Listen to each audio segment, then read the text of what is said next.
Birinci suala baxırıq.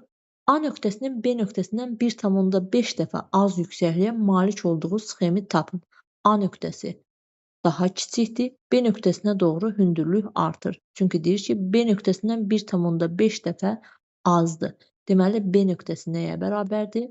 30 vurulsun 1,5 bərabərdir 45. Və baxırıq ki, A və B arasında neçə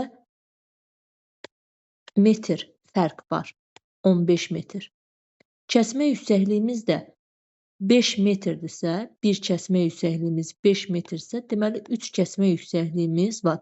15-i 3-ə böldük, 5-ə böldük, 3 kəsmə yüksəkliyimiz oldu. Deməli, müsbət relyef formasıdır və 3 kəsmə yüksəkliyimiz var. 1, 2. 2 kəsmə yüksəklik, 1, 2, 3 kəsmə yüksəkliyimiz var. Deməli, cavabımız C variantıdır.